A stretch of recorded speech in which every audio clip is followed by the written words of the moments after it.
All right. Hello, everyone, and welcome to Patriot Underground. Today is October 6th, 2025. Thank you so much for joining me, folks, to discover the truth beneath the surface. As always, I really do appreciate everybody out there taking the time to listen. And once again, it is time for another session with the man himself from realnewsandhistory.com, the man, the myth, the legend, as I like to call him, Mr. Mike King. How you doing tonight? Hey, I'm doing well. Happy Monday. Yes, indeed. We are making Mondays great again. I think that's our new tagline. Yeah, I like it. Yeah, I like it too. I mean, it's got a nice ring to it. Mondays with Mike. It's actually my favorite day of the week, Monday, because it's, I like to zig while everybody's zagging, I hear you, brother. Yeah, it used to be that way, but now I do this full time, this is my favorite day of the week. Well, it's definitely become my favorite day of the week, as well as many people in the audience, I have to say. Everybody is clamoring for another session with Mike King, and I can tell you, folks, we got another great show lined up for you tonight. We're going to follow our similar format. For folks who are veterans of the show, we're going to cover a couple of Mike's New York Times articles. The first one is from October 5th, just yesterday.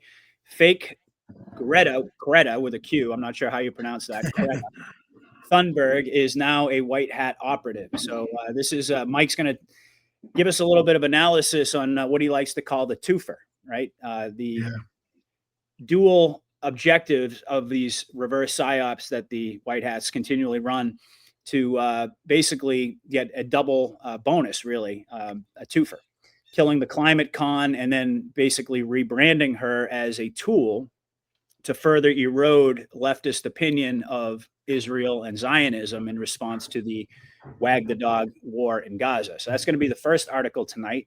And the second one was published on October 3rd, and that is entitled White Hat Jim Qomey is an American Hero. And this is obviously something that we've talked about many times.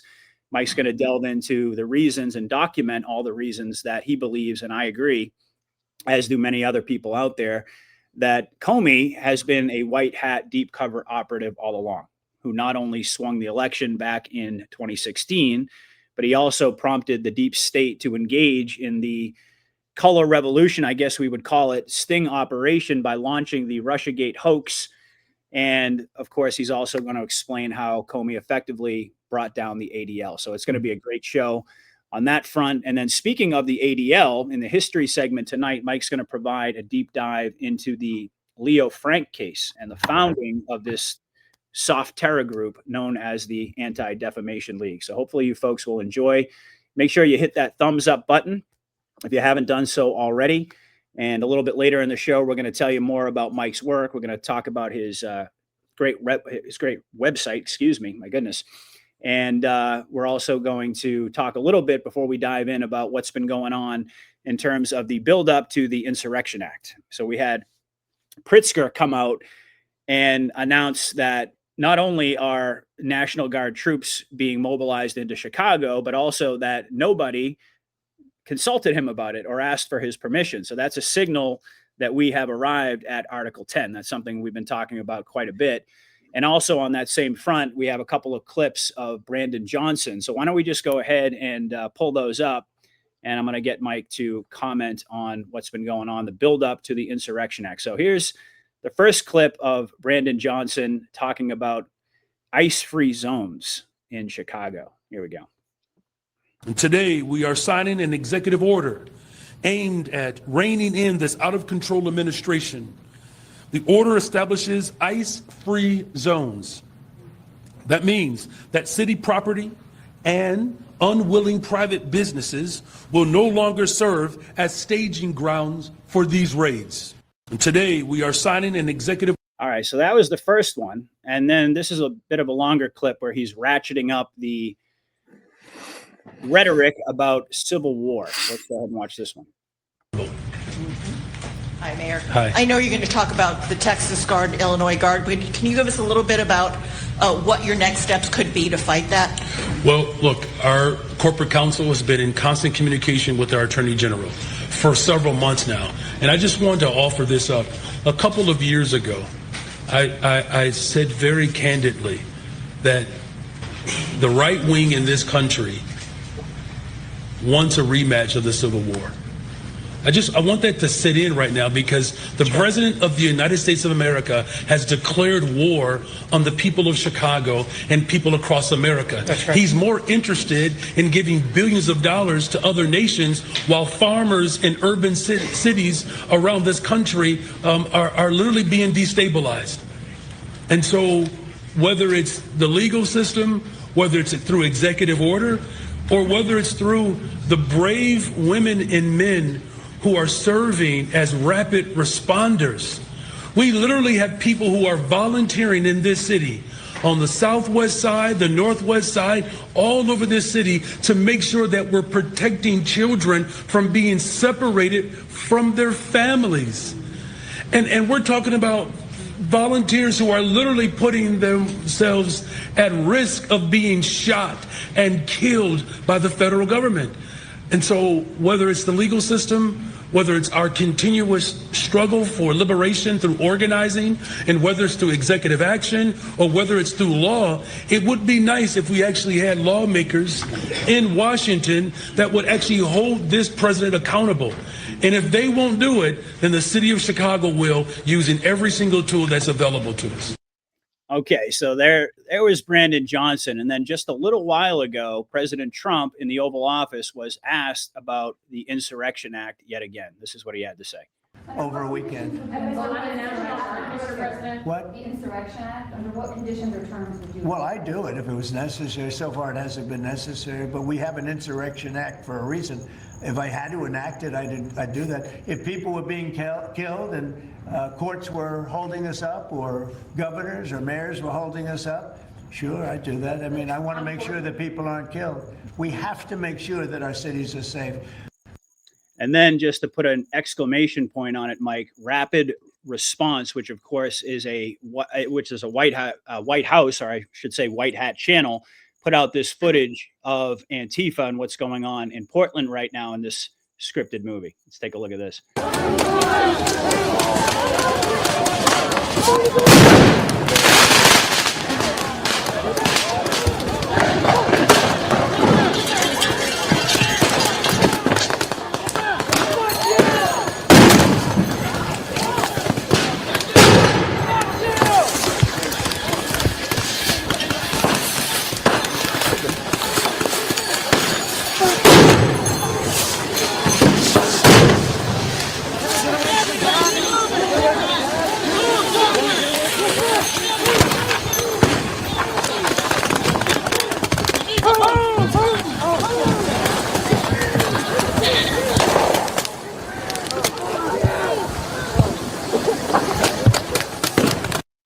So obviously things are escalating on this front. So I wanted to give you an opportunity to kind of share your thoughts on the 40,000 foot view and the buildup to what we know has already been invoked back on January 6th of 2021. But the public rollout, it seems like the tensions are starting to boil over and we're getting to a critical point. So your thoughts? Yeah, this is clearly building up to the replay, and it goes without saying, fake. Very bad acting, I might add, especially that last clip.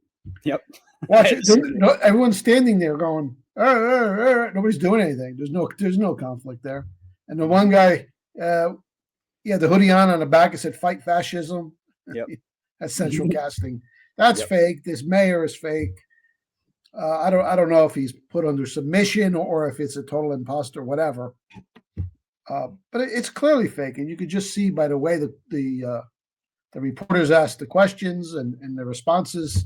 It's all playing in perfectly to this idea of an insurrection, but it's been rolled out so slowly and gradually that we are at the point now where everyone would accept it. If they don't accept it, nobody would really be passionate about opposing it.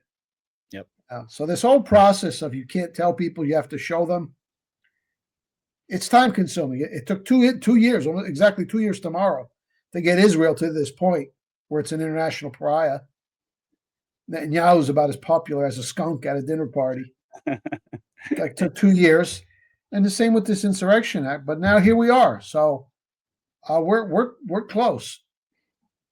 Yeah, I agree. weeks, months, but clearly very close. But that is 100% fake. I saw similar footage today.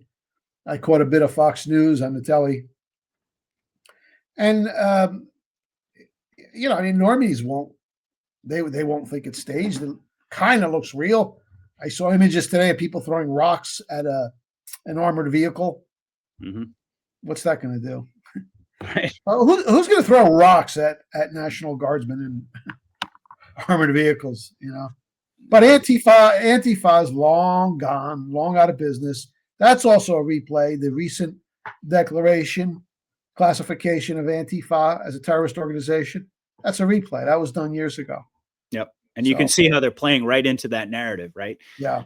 Releasing all this footage showing that it's an insurrection. They're putting Johnson out there, calling for civil war, essentially, projecting it, but basically trying to ratchet up that. Trump just said, he just said not too long ago, they're burning Portland to the ground. Really? Yeah. Yeah. So it's crazy. Yeah. This is good. It is good. It is absolutely. It means that we're getting closer. I'd like to think that, like you said, maybe weeks, maybe months, but I certainly don't think years at this point, given how fast the escalation is happening. And really, it's fifth generation war. Everywhere you look, it's a psyop. I also kind of wanted to get your take on the censorship issue, because I know you probably heard about this. Obviously, Larry Ellison, we'll put him in quotes. He took over TikTok, and I think his son just recently purchased CBS, and they took over Paramount. And last week we watched that clip of Satan Yahoo 2.0 saying that we have to fight this war on the information battlefield. And so now what we're seeing on TikTok, especially, is they're taking down thousands of videos. Even on X, actually, I'm a little bit surprised, but it's bleeding into X a little bit as well. They've taken down a bunch of accounts there. They've basically ended their affiliation with Uncensored AI. And then, we've also got, according, the optics of this whole thing amidst the backdrop, we have Cash and Pam Bondi kind of playing into this whole narrative. Cash came out and he said that, we really have to do something about all this clickbait on social media. He said that Congress needs to get involved and stop the spread of misinformation by using Section 230 to clamp down on free speech. And then, of course, Pam Bondi came out and said there's a real problem with hate speech. So they're really playing into that. So I guess my question is, what are your thoughts on that, first and foremost? And, what angle do you see that this might be, headed in the direction of the White Hats using this to hasten the awakening of the normies? What are your thoughts on that? Yeah, more people are seeing the censorship and questioning it, but it's controlled censorship. You want to see real censorship, go back a few years to when YouTube shut the door, and Facebook and Twitter. Everything was gone. Yep. That's not the case now, but they're going to do some cosmetic censorship just to piss more people off and wake more people up, particularly the young people who are really active on things like TikTok. Exactly. And they're seeing this. So, and it's a familiar pattern, and it plays out perfectly. The black pill contingent starts screaming, the Jews control the Trump administration. Yep, exactly. That's perfect, because all of these is like it's 100 little mini events which continue to wake up people and incite people. Okay, but there's nothing to worry about. Even if you could cite some accounts that have been shut down, there are probably white hat accounts to begin with. I'll begin worrying when they start censoring me again, or you. But that hasn't happened. Yeah, I was talking to Dave and Mark about that on a show recently, and I said that TikTok makes perfect sense because it's been a main driver, as you said, of waking up younger people.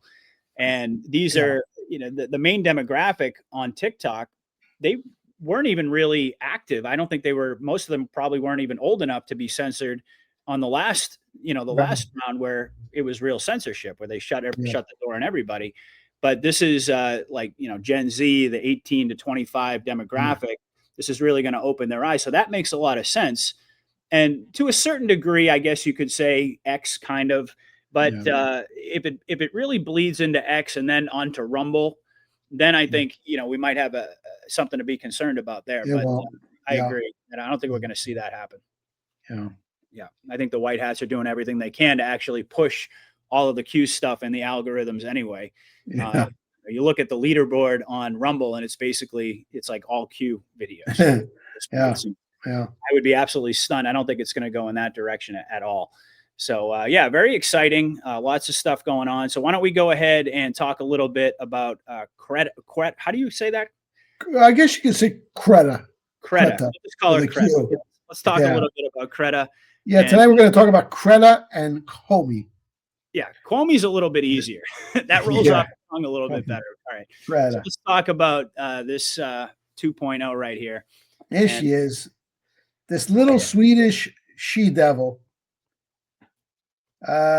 Big story is she was mistreated by the Israelis. She led a flotilla to bring humanitarian aid. So she's a professional pro-Palestinian protester now. Yep.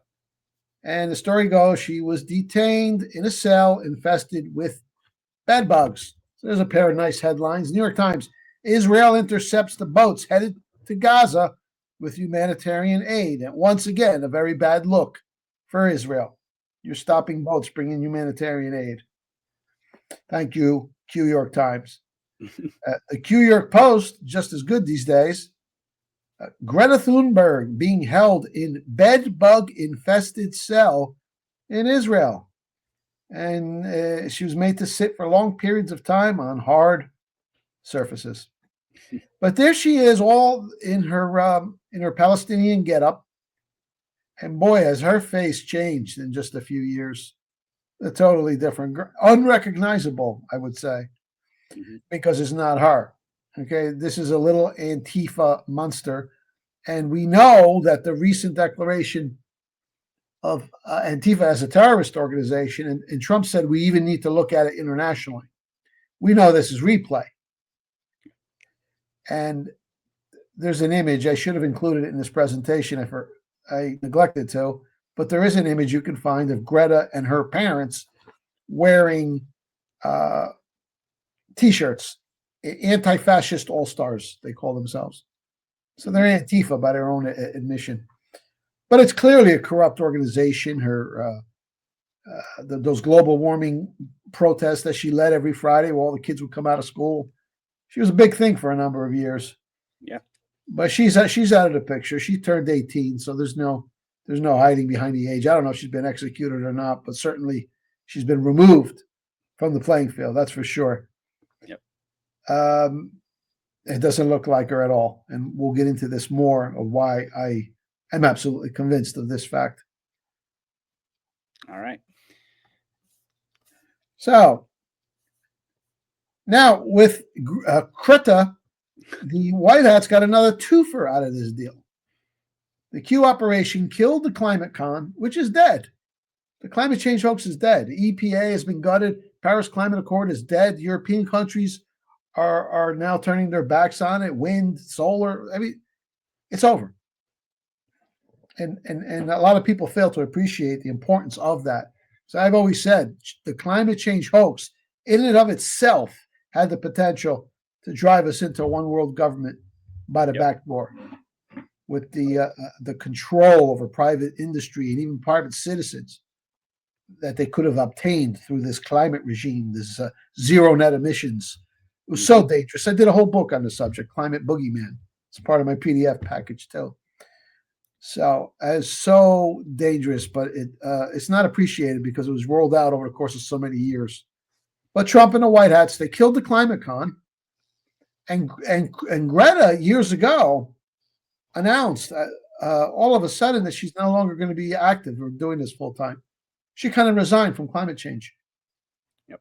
I mean, I thought this is the little girl who was saying her generation has no shot, their future's ruined, the sea levels are going to rise, it's the end of the world, and then she just walks away from it, pulls the rug on everybody. I mean, what happened? Did the problem fix itself, Qreta? She just walked away. This is like 3-4 years ago. Yep. And she even announced it. And I knew back then that she was being removed from the playing field. Yeah, the timing matches up perfectly too. Perfectly. Yep. Right. All of this stuff. So many good things began happening after January 6, 2021. Didn't it though? Yep. And her nefarious activities would also come under the authority of Executive Order 13818 as well, I believe, because it deals with corrupt organizations, and the whole climate con was corrupt. Yep. So the Q operation killed the climate con, arrested and possibly killed the real Greta. I don't know that. She might be in a prison cell, whatever, but she's gone. She's nowhere to be found. She's not in school. And they are now using the new Qreta with a Q to further kill off the image of the already dead shitty little state. So it's a twofer. You killed the climate con, right? You got her off the playing field, but now you went a step further and you converted her into another element of the struggle. Yep. Anti-Israel. And now this is her new obsession.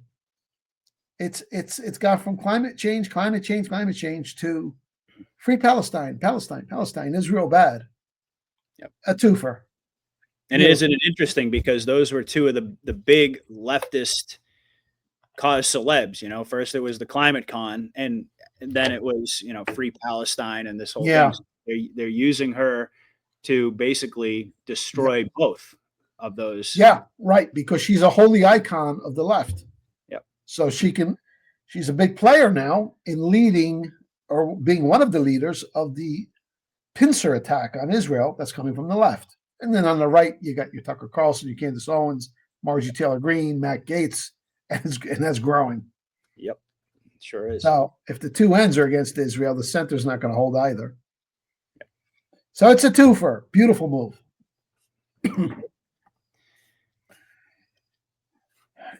And it's not the first time. They do this frequently. These are other people who I'm convinced are twofers, meaning bad actors who have either been removed or placed under submission, perhaps a combination of both, and then flipped around in service of the cause.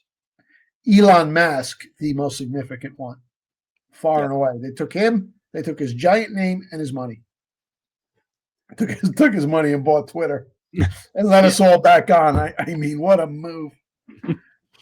Robert F. Kennedy Jr., I don't believe that's him. Edward Snowden, he's another one. Now he's tweeting against the deep state. Mark Zuckerberg, Bill Maher, Marco Rubio, that's not him. Chris Cuomo, all of a sudden, likes Trump. Cenk Uygur, that leftist from the Young Turks. His new gig now, is also Israel bashing. Yep. And etc. So why attack an inflated name with a devoted following when you can, either by coercion or replacement, put them to work for you instead? That is the essence of twofers. So if you have this capability to make people disappear and replace them, as they did with Joe Biden and many others, use some of these big names instead of tearing them down. Yep. Okay? Exactly. Yep. And that's what's happening with Qreta.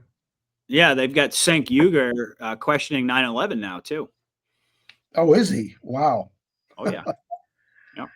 Questioning. Well, it's another one. All of these guys have devoted followings, in some cases of extreme libtards. And the idea is not to convert those people to conservatives. That's not going to happen. But you can just limit the attack on just one area where you want to focus the attack. And that's what they're doing with these twofers. Yep. And it's interesting because, like you said, we've got a pincer attack going on from the left and the right. And it seems as if the optics are being presented that you've got Trump and his administration in the middle.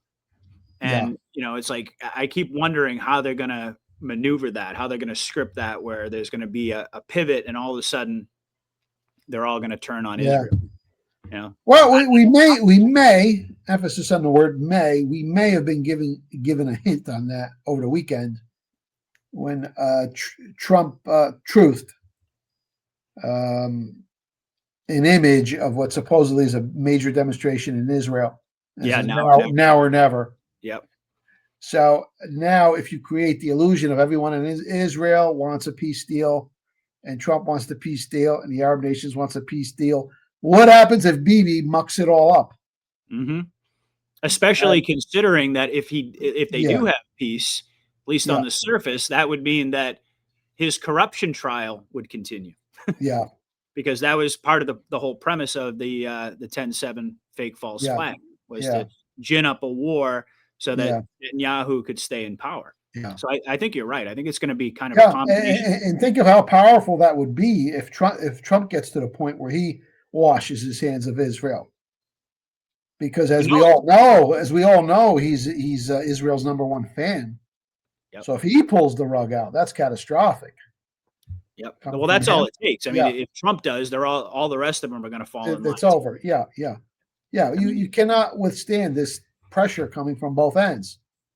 Yep. Because the normie in the middle now sees it. Oh, it's bipartisan. All of this anti-Israel stuff. It's not anti-Semitic, or it's not conservative. It's not liberal.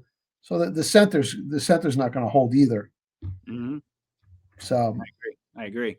I mean, you got Rubio out there saying basically we've got to side with Israel. You've got Kash Patel saying that Americans are going to wake up and we have to prioritize Israel. Pam Bondi doing the same thing. Yeah. And on the surface, it looks as if, to all the normies out there, that Trump and the black pillars, I would also say, that Trump has surrounded himself and his entire cabinet with Zionists. Yeah. Right. Yeah. And that's what's so fascinating about this whole scripting they're doing, because you're right. I mean, at a certain point, there's going to be some major event, and I would imagine it's going to be a combination of Bibi basically continuing this war, and breaking the peace deal, and at the same time, the whole truth about 10-7 coming out. I mean, it's already come out. It's already all over. Yeah. You've got all of these IDF soldiers who are coming forward and talking about they were ordered to stand down. I mean, it's all documented. It's all over the place. No, and you really can just see it. all it takes is Trump to acknowledge that, and for him to wash his hands of Israel, and then it's game over. Right. And you could just tell he's being set up slowly but surely for the knockout punch. Right. Bibi is. Yep. And so much of it, I think, hinges upon public opinion of Israel. And now we've gotten to the point where a pretty vast majority, I don't know if I'd say a vast majority, but definitely a sizable majority of the country is no longer supporting Israel. That's right. And the question is, at what point do they actually go ahead and pull the trigger? I think it all hinges upon public opinion, personally. But we'll have to see. That's what I would bet on. I can't guarantee anything because I don't have the script, but that's what I would bet on. That at the 11th hour, just when peace is about to break out, and the whole world is accepting it, and even the Israeli public, Netanyahu's going to, I don't know, bomb a children's hospital or something. you know? Yeah. So let's see what happens. And then all the dominoes come crashing down. And we find out the truth about 10-7. That goes mainstream. And then Epstein. Right. And then 9/11. And then the whole house of cards comes falling down. I think that's where we're headed. Yeah. So, all right, let's go to our next one. And it's a good time. We tend to forget. News cycles are very short these days, but in 2018 to 2021, this was peak Qreta mania. She was a big deal, at least among the left. They puffed her up. She would turn out these crowds. I mean, these crowds would be turned out for her because of the hype. Right. And then the schools would empty, and they would bring her out. But she was afforded so much artificial hype in the press. Little Qreta Thunberg, and they're actually selling it that way. That this little girl put together this whole movement. Well, this is French Revolution stuff. We've covered that. So this was peak Qreta mania. Look at these libtards. Look at all the masks. Yeah, that one's classic. I got this one over here. I mean, you can just tell this is so fake. Yeah, it's all fake. And look at her But down. A lot of the children were real. They were because they're targeting like middle schoolers and naive high schoolers. Oh, sure, yeah. They environmental science so-called class is mandatory in schools all over the world, and that's what they pump the kids with.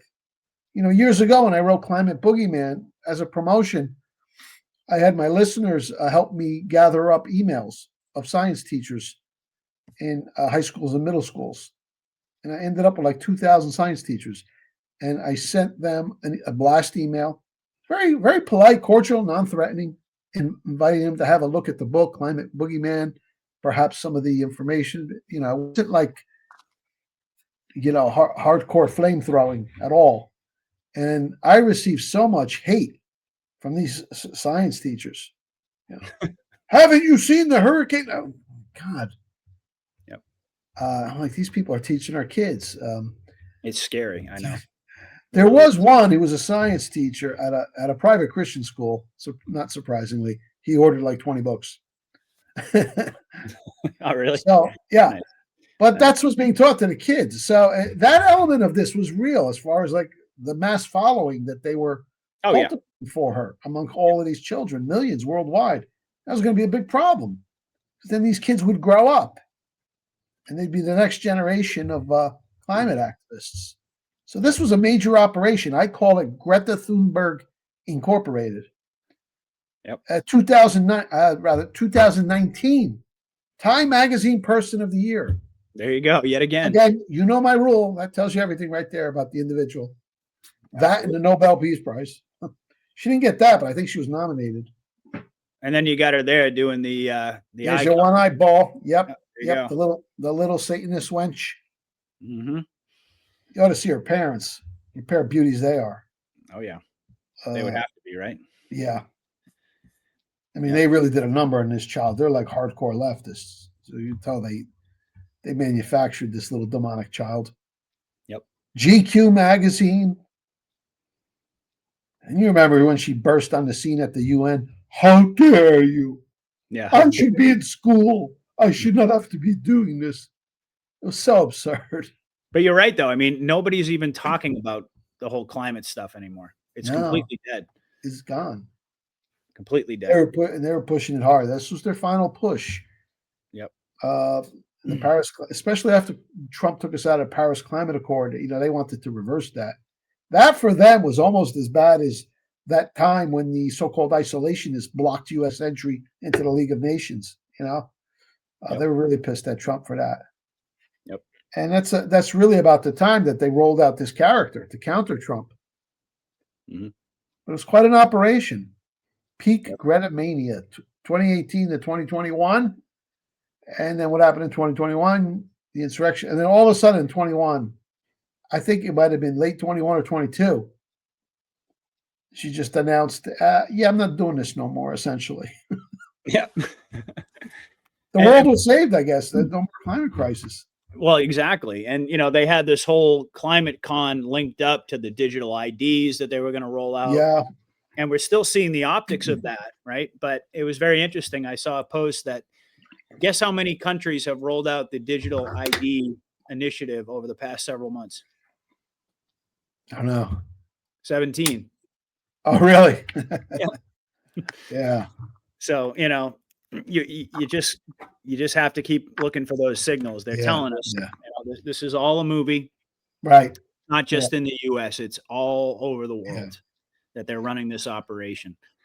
And again, you know, the black pillars are going to black pill, but at the end of the day, we're getting the winks of the nods. They're letting us know that this is just like you told us, nothing is as it seems. You know, to have these players just like removed. And then there's the Pope. He's another one. He was executed years ago, but they just killed him off last year. Yeah. Did you see the new Pope blessing a an ice cube? Yeah. That's got to be part of the movie. Yeah. I think people are looking at it, scratching their head. Yeah, that was hilarious. Yeah. Cover of Rolling Stone. She was on a cover of every magazine imaginable, newspapers, late night TV. There she is with the Pope. There's another image. There she is with Merkel. In Merkel's final year. She was another big global warmist.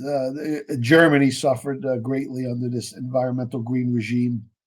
They really pushed it hard with the windmills and the solar, but now they're moving away from it. And there she is at the UN. How dare you? See, now when the European countries start to turn their back on green energy, I mean, that's really a lot of people from Europe will say, well, is the storm going to come to Europe as well? I mean, maybe it's not as visible, as tangible there, but if you look closely, environmentalism is no longer the religion of the European Union. No. So they're regaining their sanity in this respect. Yeah, so they it's done. The global warming hoax is done. Yeah. Yeah, they pivoted into the Ukraine thing, and Yeah. of course, Palestine and all the anti-Israel stuff. Yeah. Yeah. But you're right. I mean, that's always the big tell. And on the cover of every magazine, getting pumped into your television every single night on cover of newspapers, on and on and on. Meeting with world leaders. I mean, how anybody thought that this wasn't a con right from the beginning is just beyond me. But normies are going to norm, like we always say. Yeah. This really originates with the first Earth Day in 1970. They made a big event out of that. CBS had like an extended special. The host was Walter Cronkite, Mr. One World Government. Yep. All that's 50 years down the drain of work for these globalists. Yes, sir. So, the New York Post article, quote, celebrity climate activist Qreta Thunberg claims she's been subjected to heinous conditions inside a bed-bug-infested Israeli holding cell following her detention as part of an aid flotilla bound for Gaza. You have to understand how pro-Israel neocon the New York Post has always been. And here they are with sympathetic coverage of what they're doing to this little girl. It's interesting. These left wingers now, the only thing they're capable of organizing these days is anti-Israel protests. You notice that? Roe v. Wade is overturned, no protest. EPA is gutted, no protest. Climate change hoax gone, no protest. Insurrection Act looming, no protest. But when it comes to protesting Israel now, the left can turn out hundreds of thousands of people all of a sudden. Imagine that. It's the Q left. It's wonderful. And I suspect a lot of the infrastructure that's remaining is like real, meaning it consists of a lot of libtards who don't know who the new boss is. Right. And they'll get an email, hey, turn out for the protest. And they turn out for the protest against Israel. Yeah, all the low-level operatives are still out there, but they're getting their puppet strings pulled by the White Hats. Exactly. This is a variation of the seizure of the Wizard of Oz illusion machine. In that case, when I use that term, I mean it in terms of the media. But a similar dynamic appears to be playing out with the leftist activist groups. That's right. Yep. Exactly. Thunberg has complained of dehydration, claiming she hasn't been given enough food or water. I mean, they don't question or vet any of this. Whatever this character is saying, the New York Post is just printing it. She also stated she developed rashes, which she suspects were caused by bed bugs. She spoke of harsh treatment and said she had been sitting for long periods on hard surfaces. Not a good look for Israel to do this to this heroic little girl who tried to save the planet. Yep. Yeah. Yep. All scripted by the White House. It's beautiful. It really is. It really is. All right, let's see what else we got. Jerusalem Post. Now they're under control as well. So many headlines come out of Israel that typically should not. Qreta Thunberg labeled anti-Semite of the week amid anti-Israel activity. Of the week. So now they're becoming they're turning themselves into a caricature of themselves, making themselves look ridiculous. And you'll see this with what I call the QDL, formerly the ADL. Yep. They're calling everybody anti-Semitic now. They're overplaying that card to the point of ridiculousness. Exactly. It reminds me of the character Uncle Leo from Seinfeld. You watch Seinfeld? Yeah. He's got this crazy Uncle Leo. I mean, they'll go out to a diner and the soup is cold. And Uncle Leo starts speculating that the chef is anti-Semitic. Yeah. It has to be. Yeah. And it's funny as hell. I think you get away with that because the producers of Seinfeld are Jewish, all the actors are Jewish. Yeah. But this is what they're doing. They're becoming Uncle Leo, these organizations. You're calling Greta Thunberg an anti-Semite. Yep. So stuff like this just makes themselves look foolish, but they're being made to do so. Okay, they're under submission. Yep. B'nai B'rith. This is what spawned the ADL, by the way, which we're going to talk about later. As Greta Thunberg chants "Crush Zionism" after anti-Jewish pogroms, B'nai B'rith calls her activism discredited. So this is not going to help Israel's image with the left. Calling poor little Greta after making her sleep in a bedbug infested cell, and then you're going to call her an anti-Semite. You see, this is destructive. This is self-destructive. They would never be that foolish. They're under submission. They've been handed the shovel and been told, dig. Dig. Yep. Yeah. Well, so this is the essence of twoferism. If I can make an analogy to chess, imagine playing a variation of chess in which after you capture the opponent's piece, let's say you're white, he's black, you capture his bishop, you get to paint it white and leave it on the board to work for you. Exactly. What a powerful maneuver. You can't lose. Yeah. You can't lose. And, the anti-Semitism label, of all the labels they put out there of, racism and, all the stuff that they slapped on people, sexist. And I mean, they've systematically, the White Hats, ever since Trump came along and he destroyed political correctness like a wrecking ball. Yeah. You've seen them systematically blunt all of these weapons of the cabal, all of these, these soft weapons, these labels that they use to slap on people to destroy their careers. But really the larger objective, as Tucker Carlson has pointed out recently, is they use that in order to discredit an actual intellectual, honest conversation about our relationship with Israel. And that's been the whole point all along. So they keep using it, like you said, overplaying that card to the point of ridiculousness. And it's like this razor sharp sword that used to just cut the conversation off and cut people off has been blunted. Yeah.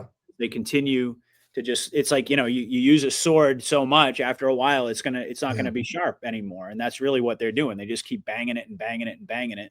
And eventually it's not effective anymore. Yeah. It has been totally neutralized. It's a weaponized term. Racism, anti-Semitism, conspiracy theorist. Nobody cares anymore about those terms. All that stuff. Climate deniers. I mean, none of that works. None of it. Yep. Because the way they've engineered it. Because after taking all over these organizations, they deliberately overplayed these cards, and especially in the context of the fake war going on in Israel. It's over. So add that. That's yet another weapon that has been removed from their arsenal. Yeah, exactly. And the fact that people are acknowledging that these labels don't work anymore, I would say, is a pretty good barometer of the Great Awakening. That people just aren't buying their bullshit anymore. Yeah. And they're saying, no, we need to have an honest conversation. We need to have open dialogue and, forget all these stupid labels that are being used to choke off the conversation. People are done with that. And I think that's really, it's much more on the right, but increasingly on the left as well. Yeah. Yeah. Okay. Let's see what else we got. Oh, there's the math. That was the math equation there. What do you think? The math doesn't math, as they say. That ain't her. Nope. Okay, nope. That's for sure. That ain't her. Mm-hmm. Bye-bye, Greta Thunberg. Is that the last one? Yeah, I think it was. Yeah. All right, beautiful.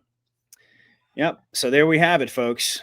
The White Hats are systematically taking away all of their weapons, everything in their arsenal, and they're actually using it to our advantage to actually promote the Great Awakening. It's beautiful.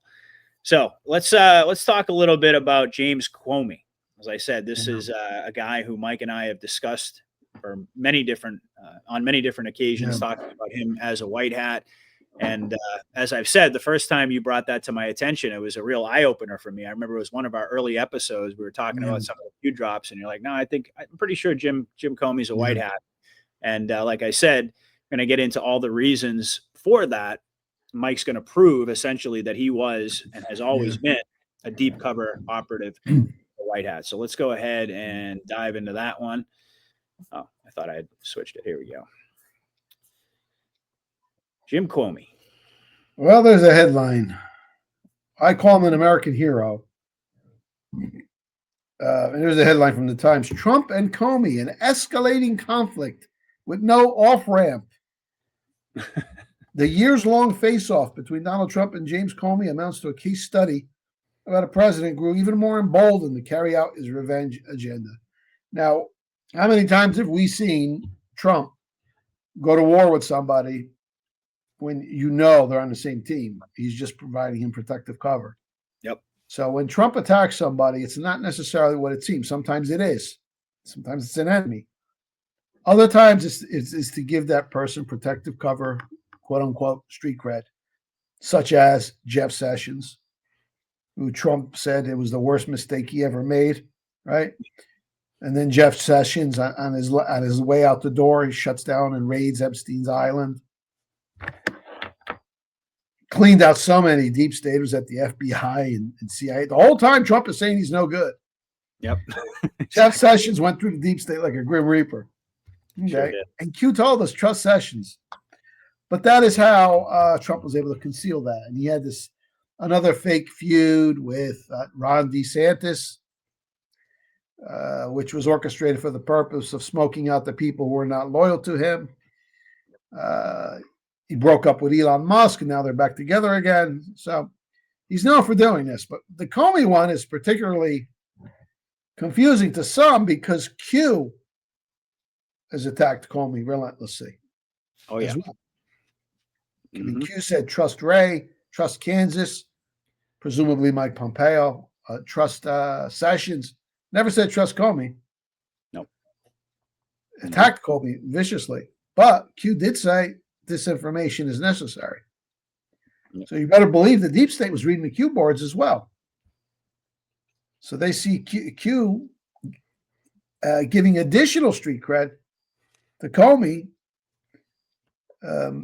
Certainly the people that he infiltrated, that would induce them into trusting him.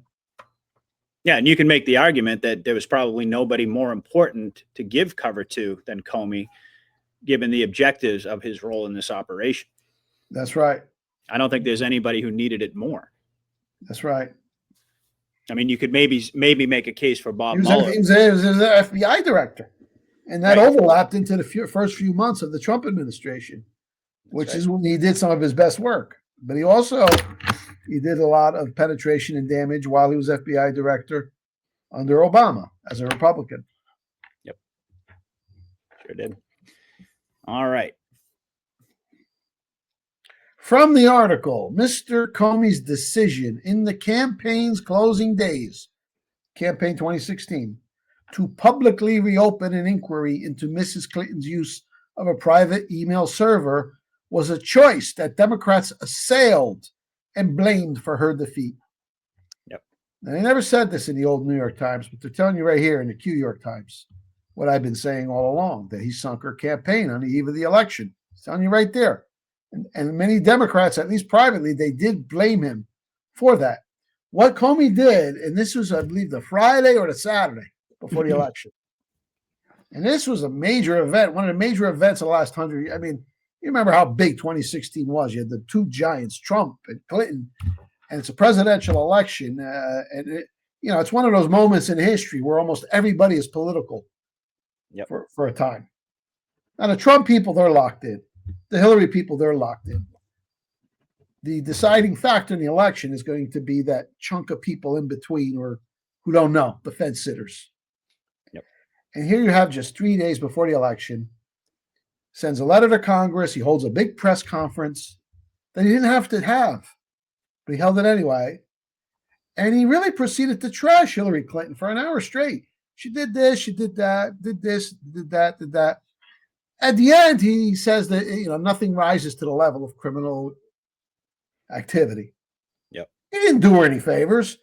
And then part of the illusion was when the Trump people start complaining, he let her off the hook. Then what do you mean? They're not going to charge her.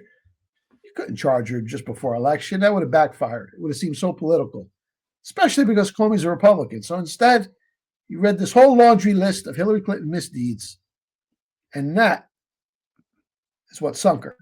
Forget about whether or not you brought charges. A lot of people heard that, and they thought, maybe all this crooked Hillary business Trump is talking about, maybe it's true. So it cost her a shitload of votes. Did it cost her the actual election? Like they say, probably.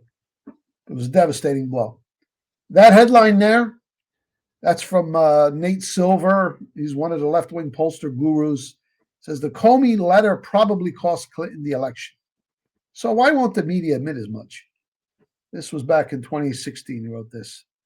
And he writes, Hillary Clinton would probably be president if FBI Director James Comey had not sent a letter to Congress on October 28th. The letter, which said the FBI had learned of the existence of emails that appeared to be pertinent to the investigation, into the private email server that Clinton used as Secretary of State, upended the news cycle. It really did. It was a big event. It was on all TV, carrying it live. Yep. And soon halved Clinton's lead in the polls, imperiling her position in the Electoral College. Yep. So it's devastating. It's just like, that thing with Netanyahu when he's saying, we didn't kill Charlie Kirk. We didn't poison the wells. We didn't do anything. Yeah, exactly. You can't get the smear off. So even though he says it doesn't rise to the level of criminality, it was devastating. And it seemed reckless and suspicious. And it offset all of the fake polls. Remember, they were saying there was a 98% chance that Hillary. Yeah. And not only that, by not charging her, because I agree that would have backfired at that point. Yeah. That had the effect of enhancing his camouflage. Right. The next phases precisely. Yeah. Good point. Yep. Yeah. Yep. Yeah. Because then the other end of the deception kicked in, and all the MAGA people, some of them wise to the game, others not, saying, he's useless. You can't believe him. He read all this stuff and he says this she shouldn't be charged. What an ass. So it's perfect. It really enhanced his street cred. Plus all the nasty things he said about Trump and vice versa. Yep. Now, were you onto this, Mike, at the time, or did you figure this out after the fact? Oh, no. I only put two and two together about the time Q started posting 1 year later, when I quickly figured out that Mueller was a white hat. Yep. And then you come to learn that Mueller and Comey have been close for many years, both personally and professionally. Yep. Okay. Mm-hmm. At the time I thought, what a jerk. He went this far. And he's saying she didn't do anything. He just recited a litany of crimes and then stated that it doesn't rise to the level of criminal activity. What are you talking? Come on. And you're right. That's a great point too. That this was pre-Q days as well. Right. And this was kind of like in your black pill season that we joke about. Yeah, that's right. Yeah, I did not stay. I didn't even stay up on election eve. Yeah, I figured it doesn't matter if he wins. They'll just manufacture the votes. Who knew that the military white hats were blocking fraudulent votes? Mm-hmm. So it was really, you needed both elements. You needed this press conference, which was devastating for Clinton, and then you still needed the white hats to be able to block enough of the fakery, and that's what happened. So the two work together. So for folks who maybe haven't heard you explain this before, just as a quick sidebar, what was it that cued you in to the idea that Mueller was a white hat? Well, first of all, we learned that Trump had an interview with him very shortly before he was appointed as special prosecutor to investigate the Russia hoax, looking into Trump. And then the official story was, he was interviewing him for FBI director position, but he was not eligible. He already had that position. So that didn't make sense to me. But it was after, I think when everything started to crystallize for me was when the character Stormy Daniels came on the scene. Mm-hmm. Stormy, the storm, and it coincides with the early Q posts. And Avenatti and Yeah, yeah. And then there were some people on the left who said we shouldn't be so quick to trust Mueller. He's a Republican. And then I see that he's an ex-Marine. So yeah, it was sometime late 2017 or perhaps early 2018. I said, okay, Mueller's working for Trump. Yeah, and then And then from there, it's not hard to get to Comey. yeah, and then Q put out all those posts talking about Michael Cohen.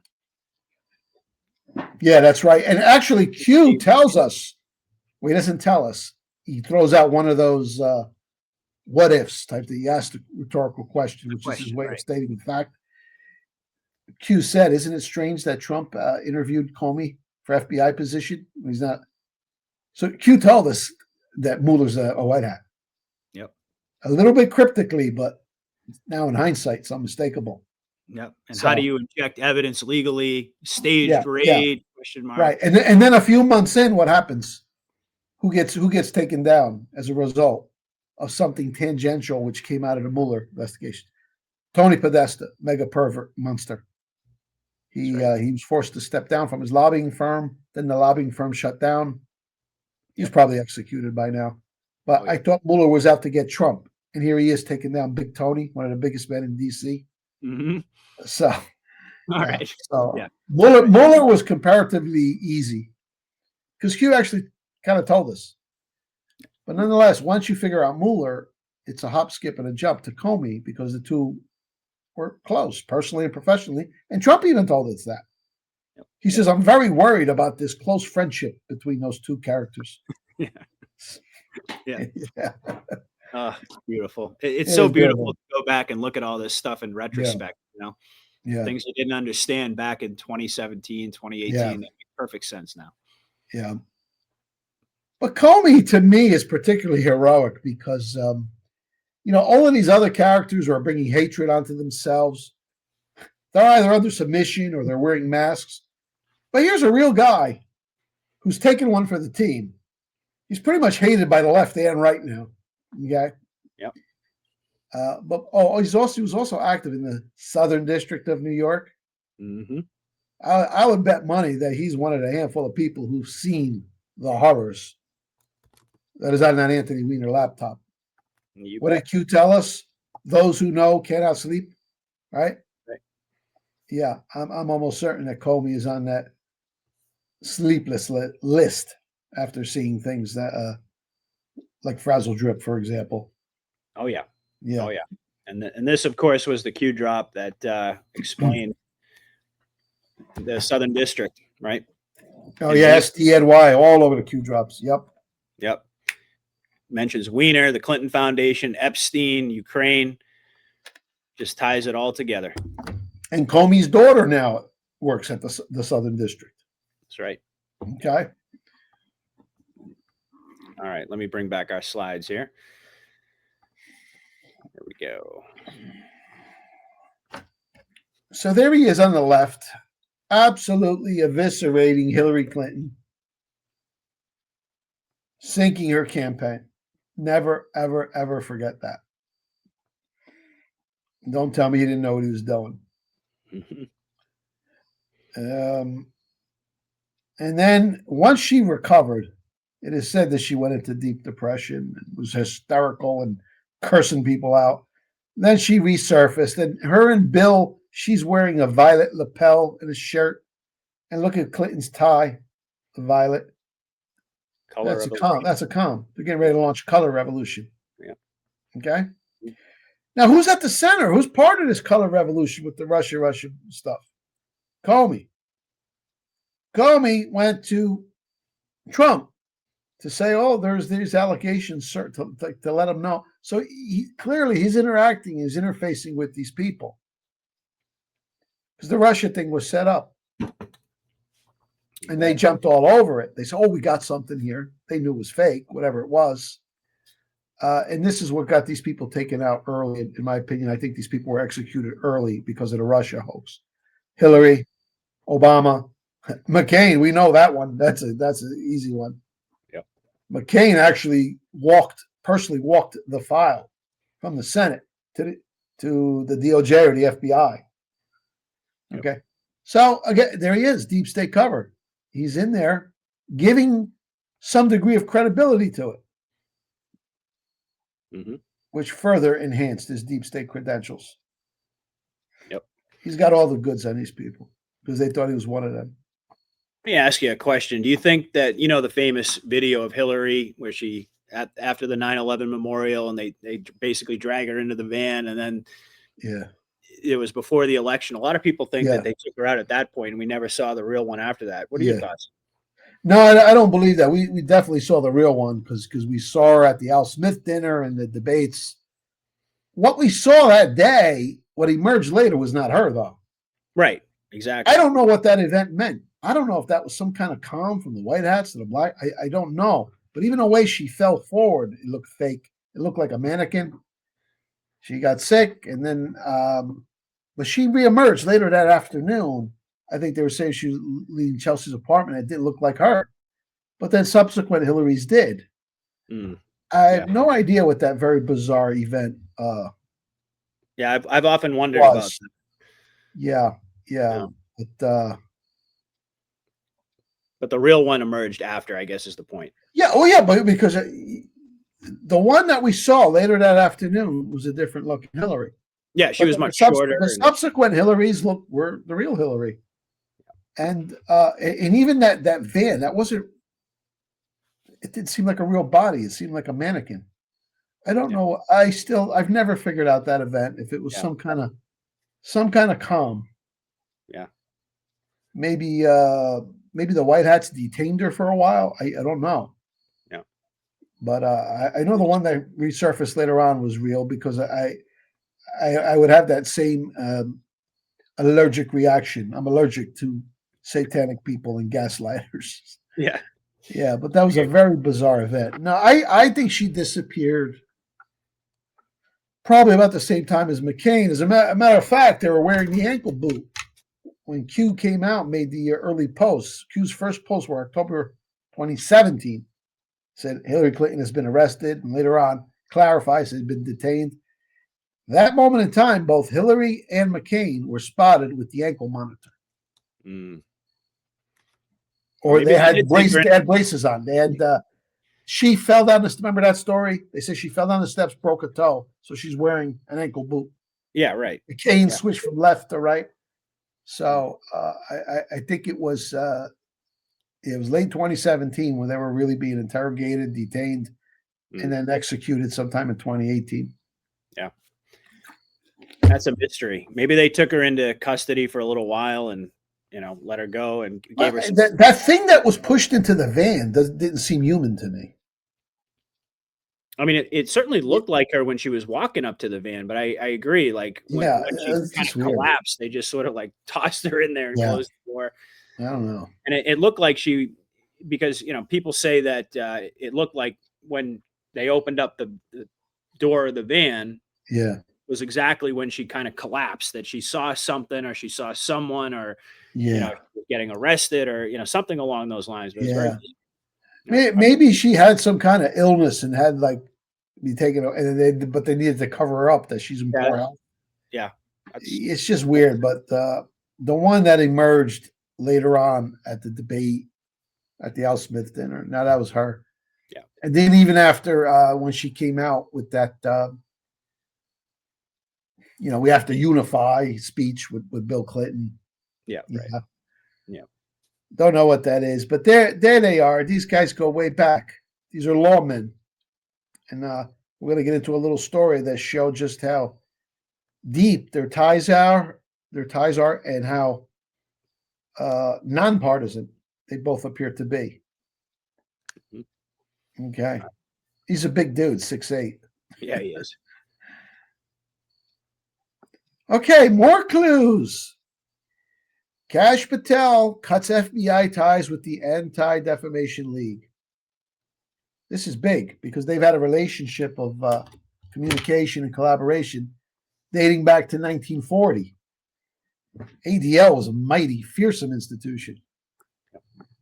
Now they've been cut off. Well, they've been cut off. This is all replay. They've been the QDL for some years now. Mm-hmm. And this got a ton of secondary recognition. And also the SPLC, Southern Poverty Law Center, also cut off. Mm-hmm. They had me on a hate watch list, the SPLC, years ago. Did they really? Yeah.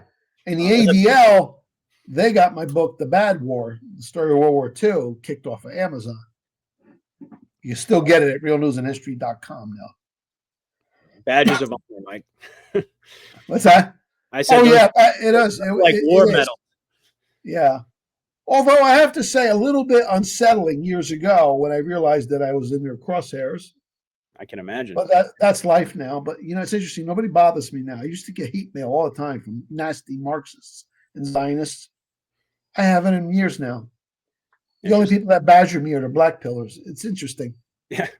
It's almost as if the left has had its whole network and its support mechanisms like collapsed. Yep. So like the operatives have gone away. Mm-hmm. It's really weird. I cannot remember the last time I got hate mail from a leftist. I used to have a bunch of them just follow me. Now they don't send me nasty images. So I kind of miss their army's been cut off. Their funding. Yeah, exactly. They must have come from like little mills, little shops. Oh yeah. This shit. Yeah. Yep. So now here's the kicker. These are the little clues you got to watch for. They throw them out there. You got to catch them. You blink, you miss it. When Kash Patel was giving his speech from his press conference announcing the severance of all connections with the ADL, he said, quote, James Comey disgraced the FBI. Ignore that. That's street cred. James Comey disgraced the FBI by writing love letters to the ADL and, here's the payoff, embedding agents within an extreme group functioning like a terrorist organization. Boom. And disgraceful operation they ran spying on Americans. The FBI formally rejects Comey's policies. So he didn't say they had a relationship and communication, collaboration. No. Embedded agents. They infiltrated the ADL with white hats. That's right. And they monitored the criminal activity from within and they took it down. That's what he's telling you right there. Believe me. Okay? Yep. So, and it would not have been too difficult to achieve such an objective, because historically the FBI and a lot of its leadership used to kiss the ADL's ass. So it would be easy to penetrate and win their trust. Very, very interesting way of saying it. Embedding agents. Embedded typically means hidden. Yep. Okay. So I am convinced that Comey laid the groundwork from within as a Trojan horse to implode the ADL, because there's no doubt about it. The ADL is the QDL now. It's just like with the New York Times. I can prove that just by the stuff they put out. They become total Uncle Leo. I mean, you can't take them seriously. I'm sure a lot of their old Jewish supporters must read some of their headlines these days and say, I don't want no part of this. It's embarrassing. It's Uncle Leoism. Yep. My soup is cold because the chef is anti-Semitic. Well, it's like the South Park episode that we talked about last week. Yeah. Putting that out there. So there's another com. Yeah. But yeah, absolutely. It's clear what they're telling you. It's like you said, infiltration. Yeah. Works both ways. Infiltration, not invasion. Yeah. Exactly the way it went down. Love it. And this is one of Trump's trademark insults. It was very effective. For years, he refers to Comey as a dirty cop. How many times have you heard him use that expression? Oh, yeah. Yep. So Trump is calling him a dirty cop. All of Trump's minions in the right-wing media, Comey no good. Q attacks Comey. This is how you build an undercover agent. Yep. Make him universally reviled. Yeah. By everybody. Yeah. That's right. Yeah. It's the best cover. It's brilliant. Yeah. Absolutely brilliant. And honestly, if you asked most Anons, they think Comey was a white hat, they still probably would say no. Yeah. Yeah. You're one of the few. I mean, there have been a few others, but you're one of the few that's really come out there and made that case. Yeah. You really have to, but believe me, this is so much deeper on so many levels. As like you said, it will seem too unrealistic. The choice to know will be yours. Yep. But don't look at I say don't look at the sizzle. Keep your eye on the steak. Look at all of these good things. And the other thing Kash Patel mentioned, that he wrote love letters. What better way to win the trust and the confidence of the ADL than to write love letters? Because historically, that's what CIA directors and FBI people used to do. Yep. Because they were afraid of them. There's a quote in one of my books from George Tenet, CIA director under Bush. And he was at an event for the ADL. Abe Foxman was the head of the event. He said, Abe, you have been like my rabbi. In Greek, rabbi means teacher. And you are my rabbi in teaching me about anti-Semitism. I mean, it's nauseating. I had a whole bunch of quotes in one of my books. Yep. So they're used to hearing that kind of stuff, that Yep. sycophantic behavior. And that's evidently what Comey fed them. Yep. And then he embedded his They agents. let their guard down, and Yeah. he ingratiated himself and Yeah. made it easy Yeah. to infiltrate. Yeah. So the deeper the penetration, the more street cred you have to give the individual. Really, Mhm. really lay it on thick. That's why it's hard for people to wrap their heads around the fact that Comey's a white hat. I am convinced, absolutely convinced. I am too at this point. Yeah. I should also. This is still part of the Comey presentation, right? Yeah. Oh yeah, there's a few more, I think. Well, there's Bill Clinton, ex-President Bill Clinton, sucking up to the ADL. Who's next? George Bush with Abe Foxman at the ADL. And the ADL played a critical role in post 9/11 because as those conspiracy theories start to circulate, they began branding them as anti-Semitic. Yep. And it actually compelled Bush when he spoke to the UN in 2001. Right? Ever seen that famous video? Let us never tolerate conspiracy theories about 9/11. Yep. So, ADL was very active in labeling any questioning of the official story of 9/11 as anti-Semitic. And we all know why. Yeah. Here's the power of the ADL, Anti-Semitism in the Merchant of Venice. This used to be a staple of literature education in American high schools, Shakespeare's Merchant of Venice. Yeah, but because it features a character named Shylock, a Jewish character who's very unscrupulous and vicious. He literally wants to extract a pound of flesh from a debtor who is unable to repay him. The ADL, they actually put out a teacher's guide. There's a certain way you got to teach Merchant of Venice within the context of anti-Semitism. Eventually, most schools just banned the book altogether. Most schools, they don't want to deal with this. Too controversial. Yep. So it's very, very rare that you're going to find an American high school these days where the Merchant of Venice is still studied. I remember we did a piece on that, or one of your articles. Remember when Trump came out and used the term Shylock? Shylock, right. Shylock is the character. Yeah. So, right. So that's a major comp. Trump absolutely knew what he was doing when he warned about Shylocks. And the ADL went into, well, it's QDL. They went into an anti-Semitism mode. Yep. So that was clear. He absolutely knew what he was doing when he used that term Shylock. No doubt about it. Yeah. All right. Oh, we got more here. Here's Mr. Mueller. There he is. A quote-unquote ex-Marine. And I've been told by Marines that there is no such thing as an ex-Marine. Their motto is Semper Fi, Semper Fidelis, always faithful. Robert Mueller's a Marine, and he volunteered for the Vietnam War as a Marine. So he's a real badass and a patriot. This is not the guy who's going to lead a phony inquisition against Trump based on that Russia bullshit. Okay. He's still a Marine, still a White Hat. Oh, I didn't know that you covered Mueller in this piece. I asked you about him earlier, but well, I cover him because he's so connected to yeah, right. Yeah. Okay. You understand? And birds of a feather fly together, both the bad and the good. Yeah. So given how close they've been professionally, And there's something that happened during the Bush administration, which I'll get into in a moment. But there is NPR. Mueller investigation brings down a top Democratic lobbyist. Powerful Democrat lobbyist Tony Podesta says that he's stepping down from the firm that he and his brother, John Podesta, also a degenerate pedo, built. An unexpected bipartisan shockwave from special counsel Robert Mueller. And look at the date, October 30th. That was two days after the first Q drop. Yep.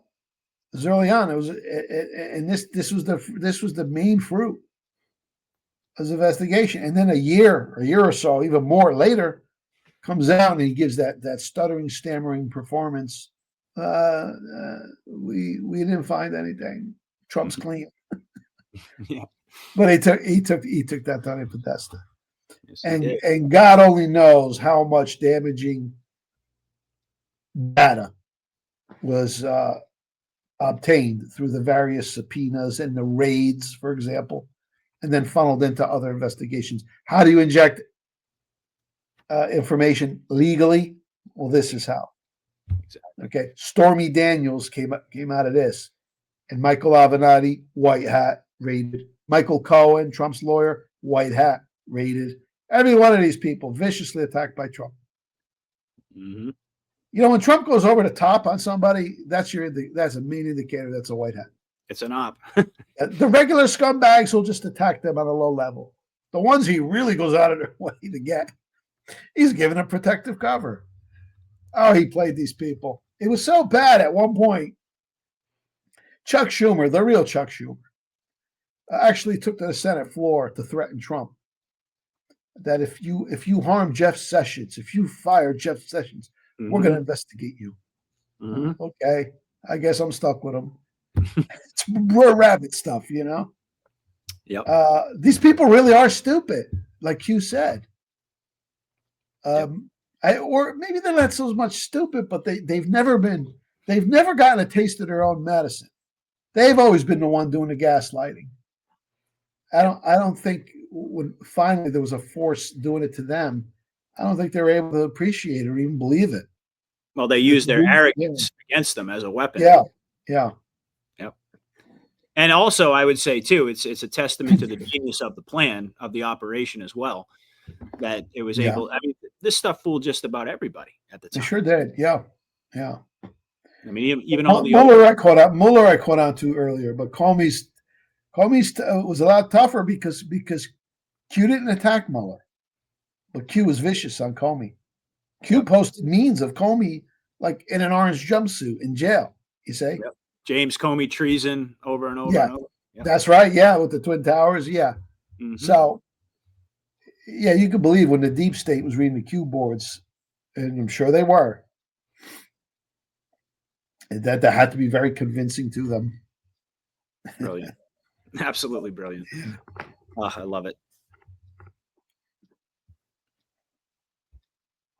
Well, there's Trump adding to the illusion. NBC News headline: Trump says that Mueller's friendship with Comey is very bothersome. President Donald Trump said he's concerned over the friendship between former FBI Director James Comey, who he fired in May, and special counsel Robert Mueller. Yep. Yes, they are friends. The good guys stick together. Mm-hmm. Use the Trump derangement syndrome too to add to that. You know, everything that Trump said, people would take the opposite position. Yeah. Now there are people who bring up Robert Mueller's role in 9/11. He was FBI director with 9/11. He appeared to go along with the official story, so he's got to be a bad guy, right? Now it's not that simple. Although at the time, you know, I regarded people like Mueller and Giuliani as part of the cabal that engineered or covered up 9/11. But now when you look at it in retrospect, realistically, what could they have done? All right, at that point, they could end up in a nut house like Secretary of War James Forrestal did in the 40s. Those just, you know, even Trump himself. Day one, he says there had to be explosives in the building. 2 days later, he's going along with the official story. So how do you approach a dangerous animal? You can't do it in frontal assault. Exactly. Yep. We're just caught in the matrix, went along with it. However, never forget who was the man that told us, that shared with the world, that the hijackers used stolen passports and that many of them were alive and well. Robert Mueller. So even then, in his own way, he put that tidbit of information out there. And it got a little bit of coverage in the mainstream media, but not too much. But it's a fact. And they interviewed some of these guys. One of the interviews made its way into the BBC. He says, I was shocked. I saw my picture on the telly. There was an incident where my passport was lost years ago. Now I see it was stolen. I'm alive and well. Yeah, and I've got that story in my book, Crash Course 9/11 Inside Job. This one is on Amazon. My author page is Mike S. King. This is a 1-hour read. This is all you need. Mossad did it. But I've got the story of the passports. But the guy who deserves credit for that, the receipts come from this guy, Robert Mueller. So that was his little way of pushing back against 9/11. Mm-hmm. Yep. And I should also mention that during the Bush administration, Mueller is FBI director. Comey is Deputy Attorney General. And the Attorney General, John Ashcroft, is being pressured heavily by the Bush administration to go along with the extension of warrantless surveillance. These guys were opposed. Mueller and Comey were strongly opposed, and they announced, this is in the media, I got receipts for this. They threatened to resign, both of them, over this issue. Stop pressuring John Ashcroft, who was actually in the hospital at the time. We are dead set opposed against warrantless surveillance. That's what they were doing. They were just running amok with violation of basic constitutional civil liberties. Yep. So these are Republicans stood up against the neocon Republicans. And then later on, you've got Comey sinking the Democrats. So they're not partisan either way. They're lawmen. But that's a fact. They both threatened to resign from the Bush administration. So, I mean, how many indicators does one need? You put it all together. Of course, Comey's one of us. No doubt in my mind. Yeah, he was just indicted. Perfect that he'd be the first one to go. Because now they could play it where, I don't know, maybe he sings. And maybe they don't get him. He's not going to jail. Not being indicted. But it's perfect that he's the first one. And the subsequent ones will be real black hats. Yep. That's for sure. He's got the goods on all of them. Yeah. I mean, I remember I think it was last week, we watched that clip from Fox News where they were talking about the Democrats don't like him. There's a lot of bad blood between him and Hillary, and they were kind of suggesting that she could be the next domino to fall, and he's the perfect one to go down first, Yeah. and expose all of them. Oh, and he also made that very bizarre tweet a few months ago with that number. Yep. And someone calculated that number is the exact amount of days from the date of his post backdated to 9/11. Mm-hmm. Okay. Yep. Again, Southern District of New York. And weren't there 17 shells, I think, if I remember correctly? There was actually a couple comms in there. Yeah, there was one regarding the shells, and then the other one was the number. The number of days. Yeah, I remember that. Yep. Yeah. And then there was some suggestion of killing Trump, something like that. Yeah. Got a lot of attention. Yeah. Yeah. 86-47. That's right. And then he just put out that video saying, all right, I think we should have a trial. Yeah. He's like, I'm not sure. It had something to do with 9/11, though. I mean, 86-47 would not be the, or was it 47-86? I forget. But I think there was an embedded 9/11 comm. Yeah. I don't remember exactly, but yeah, I'm sure folks will remember. Okay. That. So there it is. Yeah, so he not only sank Hillary, I am convinced he sank the ADL. And, the ADL was just so fearsome, so intimidating, so powerful. But look where we've come to in the age of Trump and Q. These are headlines just within the last few years. Tucker Carlson says, F-U-C-K them. after the ADL calls for his firing. Yep. Elon Musk attacks the ADL, calls it a hate group that hates Christians. The ADL faces fierce blowback from MAGA.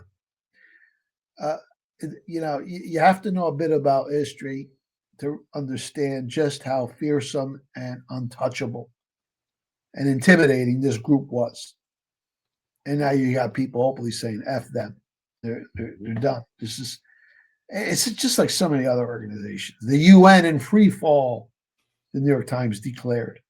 NATO's on its way out, right? Yep. Israel. I mean, everything. All of these sacred cows. The whole rotten pantheon of deep state devils. No power. And their name is shit now. Yeah. Absolutely. How did this happen? Awesome. Absolutely amazing. All right. Well, let's go ahead and have a little interlude here and have Mike talk about his amazing website, realnewsandhistory.com. And for new listeners out there, I'm sure you're impressed with Mike's analysis. So he's going to tell you a little bit about his work, his body of work, how you can support him, where you can find the articles that we just went over. Talk a little bit about your growing Rumble following and your X following. Lay it on us, Mike. Okay, realnewsandhistory.com. And my specialty is fusing together, as you can see in almost all of my pieces, in one way or another, the history, and I tie it into the news. And that's what enables one to truly get a better understanding of the contemporary world, is to see the historical buildup behind it. So that's why the website is titled realnewsandhistory.com. So please bookmark it, have a look through it. Very user-friendly. Tons of free articles for you to peruse. My Mike King University special is 29, well, not 29, it's 34 books and booklets for just $29. And you can reprint it if you like. And all of these are like kind of enhance all of the subtopics that I generally talk about. And if you never thought history was exciting, it's because it wasn't taught to you properly nor truthfully.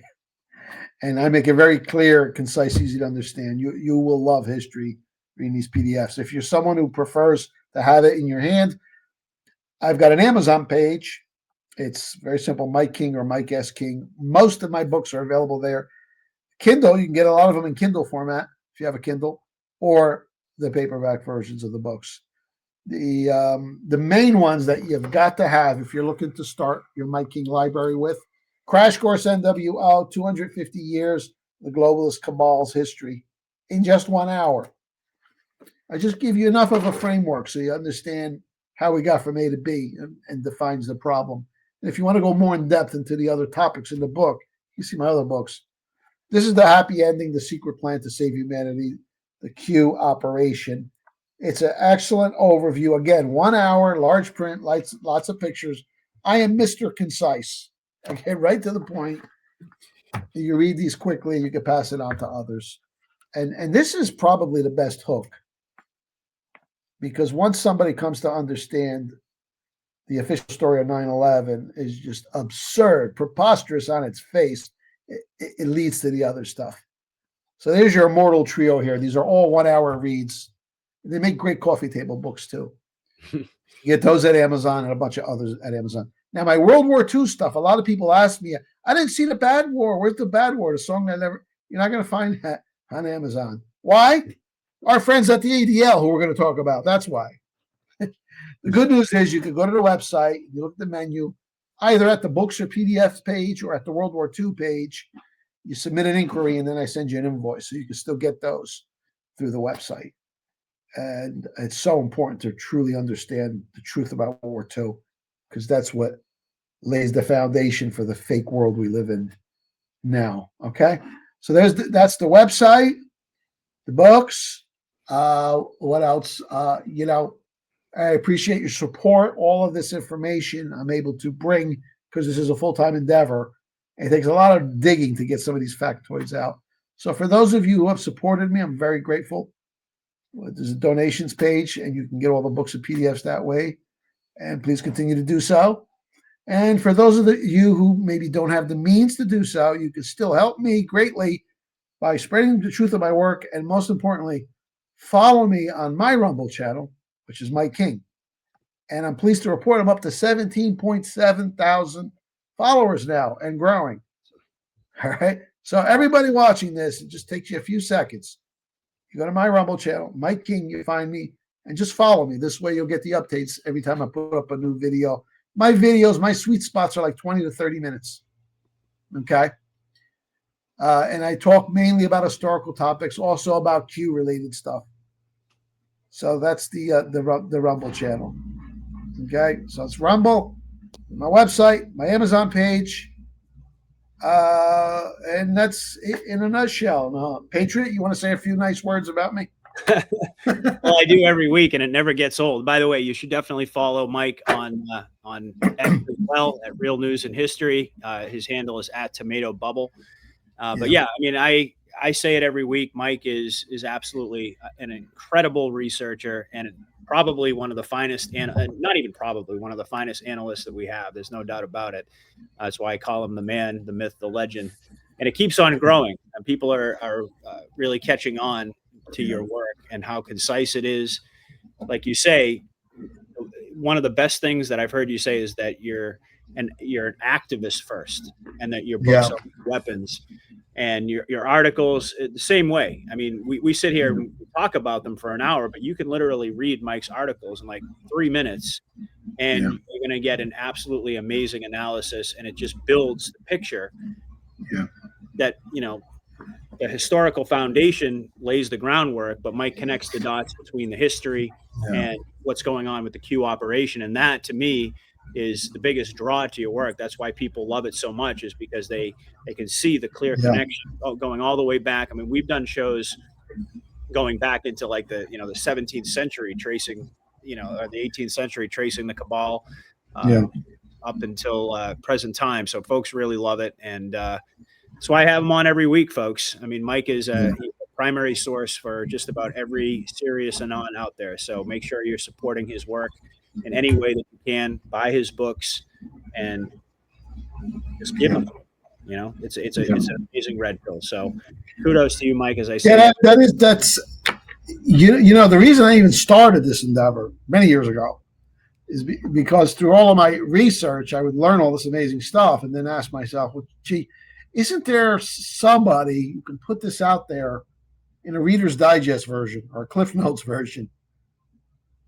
I mean, it's important to have the big, large academic encyclopedic stuff. Every bit of knowledge needs to be preserved.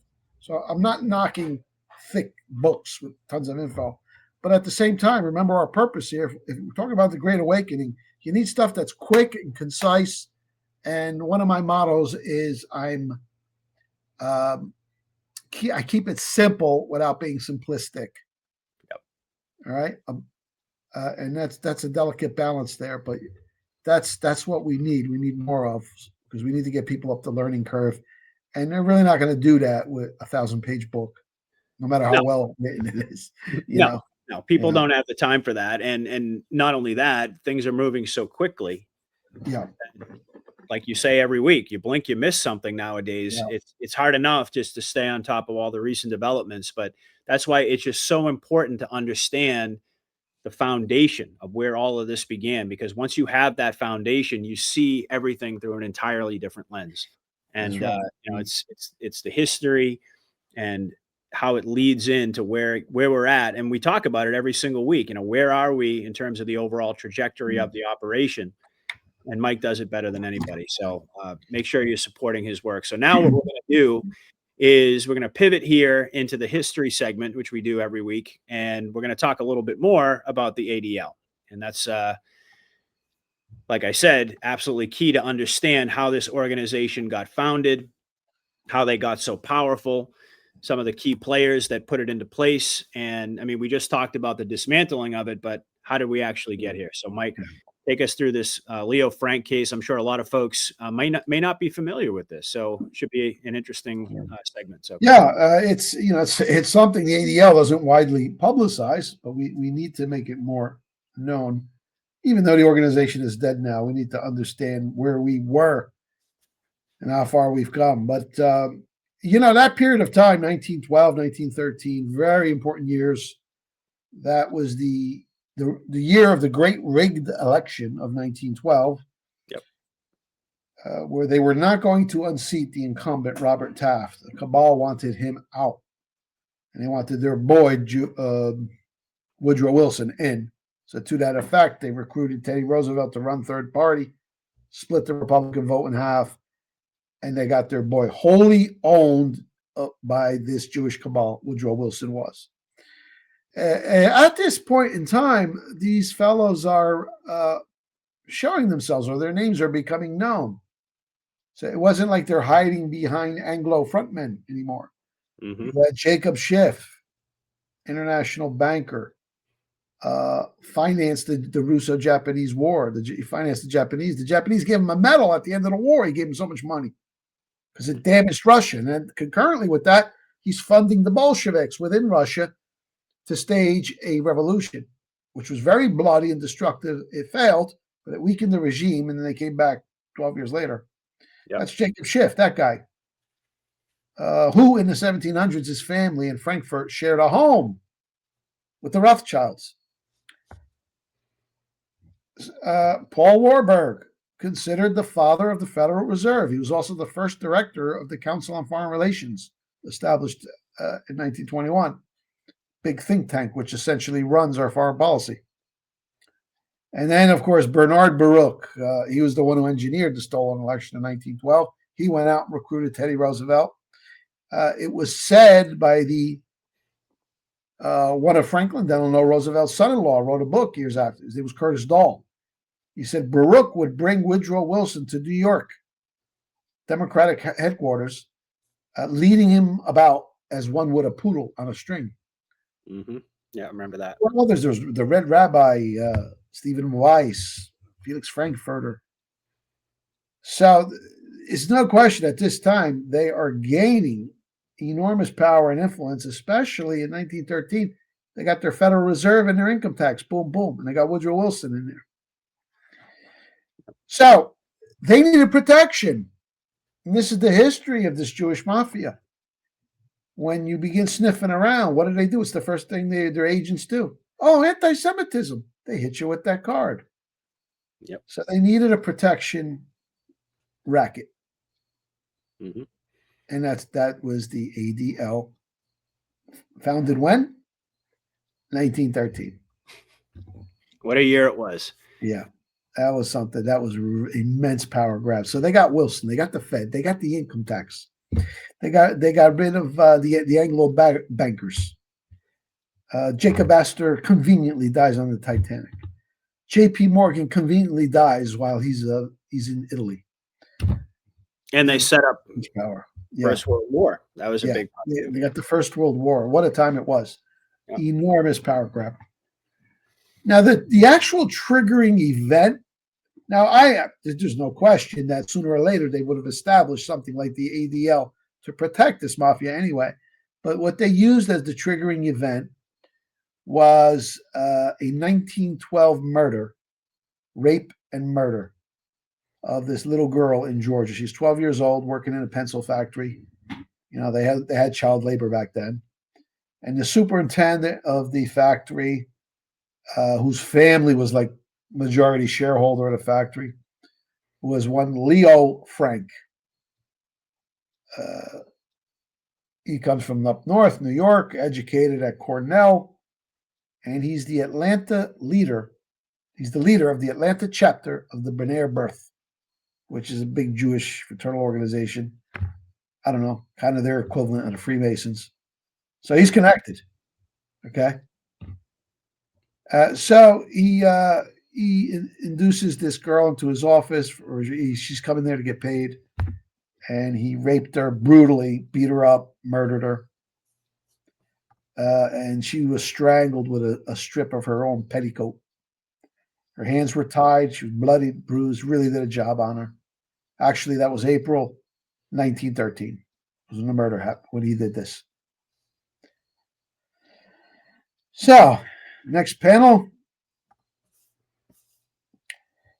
Now, of course, he's not going to admit that he did this. In a moment of some sort of uncontrollable lust, he did this, but certainly he knew that the heat was going to come down afterwards. So he proceeds to frame the night watchman. His name is Newt Lee. Convenient. Blame it on the black guy. Mm-hmm. And he even forged some kind of note from Mary saying that the night watchman wants me or something like that. A murder note. Got him arrested. Newt Lee was arrested on the basis of this false accusation. But after a little while, the detectives police figured out, no, this guy didn't do anything. He's innocent. They let him go. And then suspicion was now cast upon Leo Frank. And they talked to other young girls who worked in the factory. Guy was a real lech. Okay? So they began putting it together. The prime suspect became Leo Frank. Mm-hmm. And here's Leo at his trial. I thought that was his mom behind him. Someone tells me it was his wife, actually. But during the trial, when the prosecutors were really going at him, the wife blurted out, "You Gentile dog." Some people say she said, "You Christian dog," but she said something anti-Gentile, for sure. So these were like cabal Jews. These weren't he's the head of the chapter. He was elected head of the Atlanta chapter of B'nai B'rith. Mm-hmm. So, in his mind, raping and killing this girl, her life ain't worth nothing. Yep. Now, I'm not going to go into all of the trial, but he's guilty as hell. Okay, it wasn't the night watchman. And he was found guilty by a jury, and there were appeals. His appeals were exhausted. And, he was sentenced to death. In those days, you murder somebody, you get the death penalty. You rape and murder a child, that's a slam dunk. Yep. Especially in the South. So Leo's days are numbered now. Okay.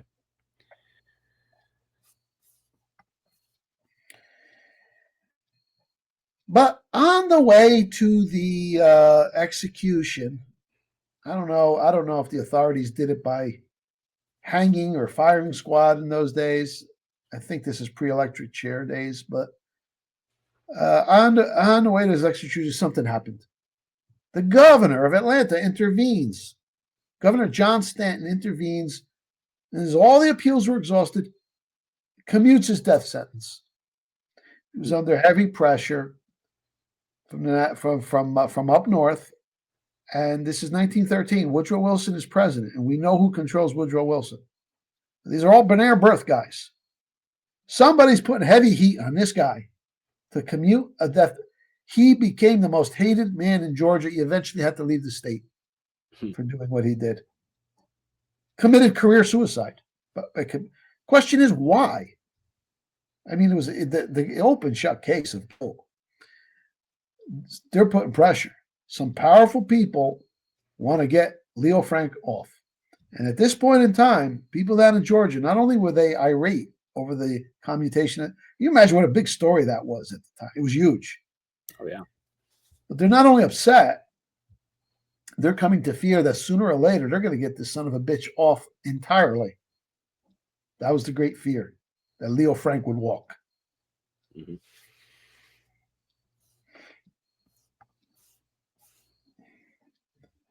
So the men of Georgia took matters of their own hands. They went to the prison, and the guards evidently just kind of looked the other way and stood down. They took Leo out to the forest, and they lynched him. Just the good old boys. Mm-hmm. And that's justice. He got the justice that he deserved. Mm-hmm. And this created such an uproar among the usual suspects up north. They start screaming anti-Semitism, anti-Semit. This is all because they hate Jews down south, which was not true. There were so few Jews down south anyway. It wasn't really a thing there. If you're going to find anti-Semitism in those days, you might find it in New York and Chicago, not in like Marietta or Atlanta, Georgia. And I thought these were like all really rotten, nasty, anti-black racist Southerners, right? That's the stereotype. Mhm. Well, they didn't lynch Newt Lee. Shouldn't he be the first one they would want to lynch? No, because he was guilty. This all came out in the trial. So there's no anti-Semitism here, and they knew it. B'nai B'rith knew it. But nonetheless, they used this to establish the ADL to fight anti-Semitism, all in the name of Leo Frank. And to this day, they still say the son of a bitch is innocent, and the black guy did it. No, Wow.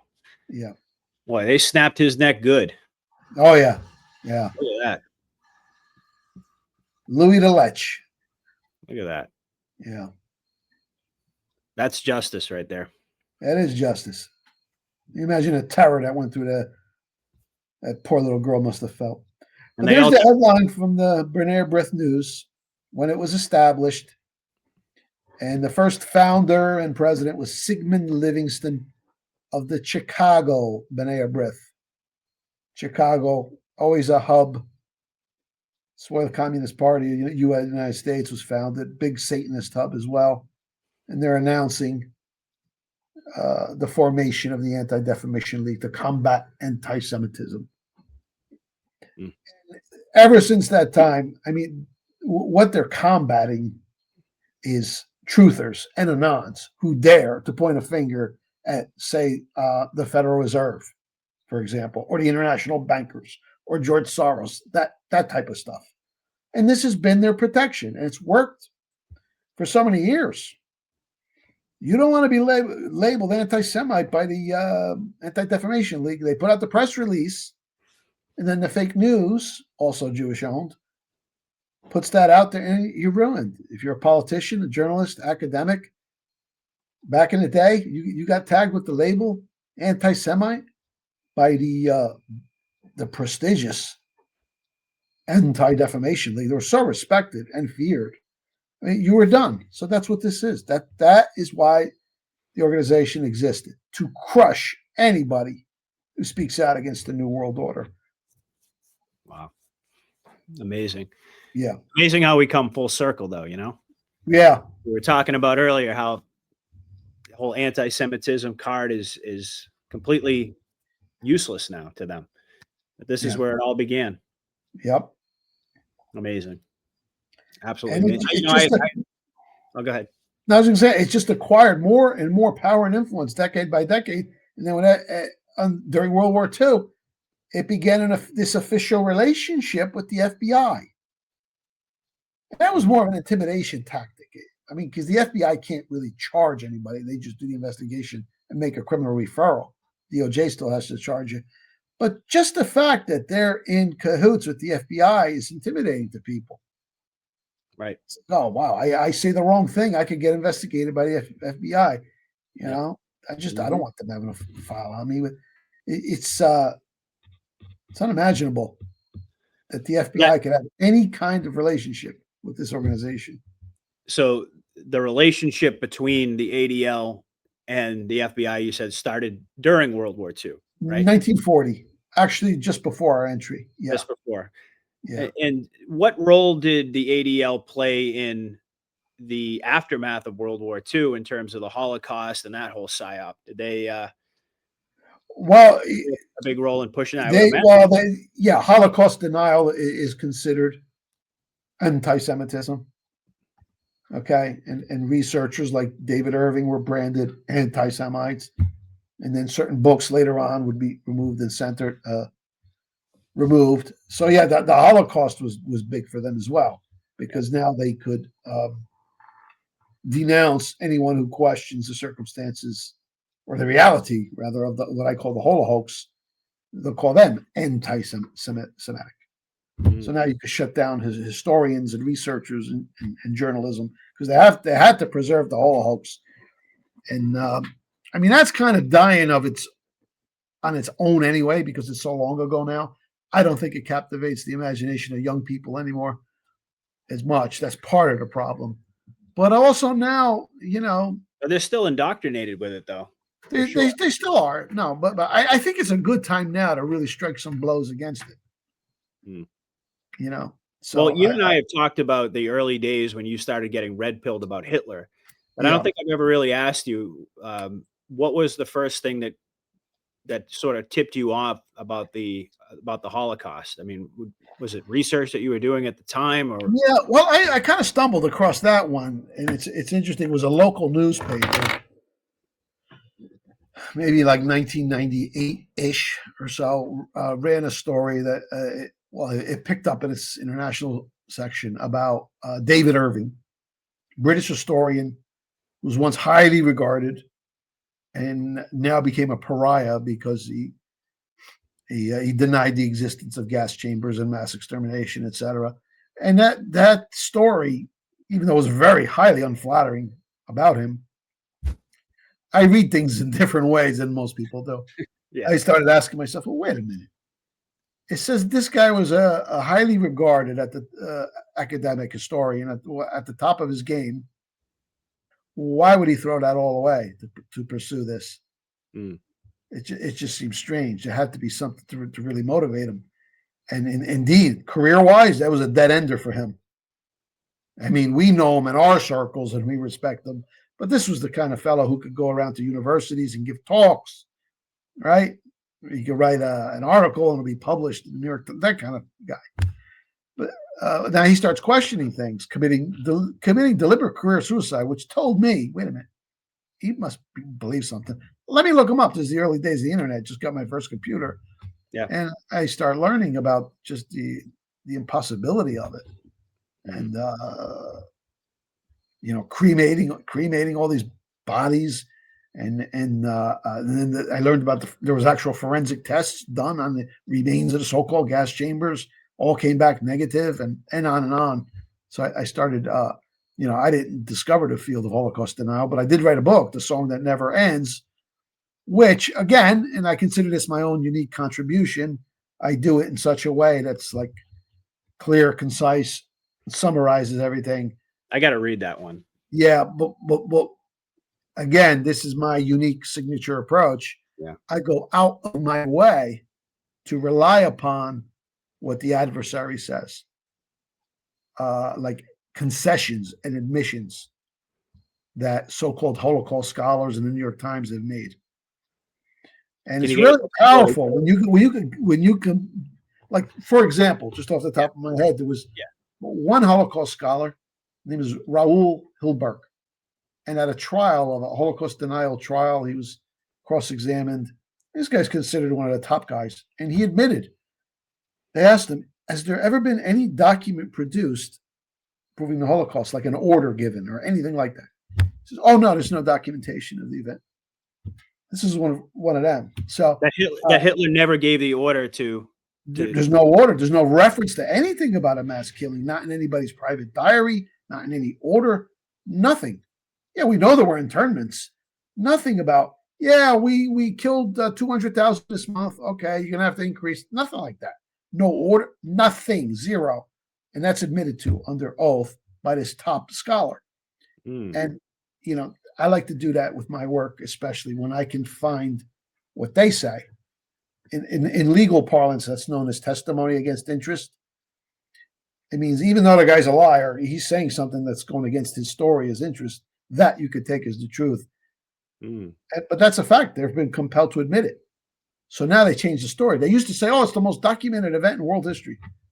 David Irving, by the way, put out a $10,000 reward for anyone who could produce a document. No one ever took him up on it. Wow. So now they had to readjust and say, they destroyed the documents. Well, that sets up an interesting bit of circular reasoning, doesn't it? There's no documents because they destroyed the documents, which means there's no documents. So there's no documentation of the event. There's no forensics of the event, and on it goes. But I rely heavily in my work. I look for these little truth gems that the adversary slips through, because then can't nobody say, you say that, who are you getting that from, some Nazi or David Irving? Well, no. Jewish professor here, renowned expert on the Holocaust, admits that there's no forensics. Here's another one. Admits there's no documents. Here's a book on the Madagascar plan. So anyway, that book is called The Song That Never Ends. That'll never see the light of day on Amazon, I'll tell you that. But you can see it. You can get it at my website. And the menu, you can actually get two. You get the twofer, The Bad War and The Song That Never Ends at realnewsandhistory.com. Yeah, I remember in school hearing that being taught that the Nazis kept extensive records of everybody that they killed and the date and time and all that stuff, but none of that stuff exists. Yeah, it all turned out to be false, and it was admitted to under oath. They made a tactical error with putting some of these people on trial, these Holocaust deniers. In this particular case I talked about was the trial against Ernst Zundel, a German Canadian. He was put on trial. They actually eventually put him in jail. You believe that? Because it was illegal, and I think it still is illegal in Germany to deny the Holocaust. That's right. Yeah, that's right. That's right. But it was problematic with Zundel because they put him on trial, and the defense called this Jewish professor, who's considered an international Holocaust scholar, and they asked him about this documentation, and he's compelled under oath. Well, there is none. So there's something like that is enormously useful, and it really shifted the whole debate. So they transitioned on a dime. They went from, it's the most well-documented event in history. Nobody could die of the Holocaust. But because of the Hilberg testimony and other things, the story has now changed. Oh, there's no documents because they destroyed it. They didn't want the Allies to know what they did. There's many cases like that. I've also seen stuff that you put out on X that individuals who were like the orchestra leaders or the choir leaders, and they had swimming pools, and they had soccer leagues. Auschwitz was a fun place, as fun as could be. I mean, they did as much as they could, the Germans, to make the stay comfortable. It was just supposed to be during wartime, and the idea was after wartime, we're going to set you up with a nice homeland on Madagascar, because we have too many problems here historically. That was the plan. But they had soccer leagues, Jewish soccer leagues. Sometimes the guards would play with the inmates. A Jewish ladies orchestra. They had activities for the children. There was a Jewish inmate fell in love with a prison guard at Auschwitz. And years later, when they tried to nail him, he's in his 90s. Okay, he was SS at Auschwitz. This woman remembered him. They dug her up. Not dug her up. They found her, and she testified on his behalf.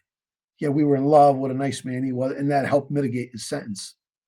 Holy crap! So, she was a Jewish inmate, and this was an SS guard. They fell in love. A little bit different there were weddings in there. I mean, oh my gosh! Yeah. No. Oh my goodness! I have to read your book on that. Yeah. I'm gonna have to. You need to send me that. Send me the PDF so I can read it. Well, you should have it as part of the whole package. If you have I probably do. It's in the package. Yeah. Wow, amazing. The great Mike King, folks. So last question, Mike, what are you working on now? And then we'll wrap things up for tonight. Oh, was that it with the ADL piece? Yeah, that was the last one. Oh, okay. No, I just wrapped up part 20, would you believe it, of the rise and fall of the NWO cabal, which finishes the 1920s. Oh, all right. So I'm just getting started now in the 1930s. So it's getting really good. Awesome. I figure I'll probably end up with about 35 to 40 parts. We'll see. You're on fire. Yeah. Absolutely. I want to get. Yeah. I love it. All right. Well, great Mike King. Like I said, please support this guy's work. You'll see all the links in the description to his Rumble channel, his X, to his Amazon page, and to his website that we talked about a little while ago. And of course, we'll be back next Monday for another edition of Mondays with Mike. Thank you, everybody, for tuning in tonight. Make sure, if you haven't done so already, hit that like button on the way out. And we'll see you guys next week. God bless, Godspeed, everybody. Patriot out. All right.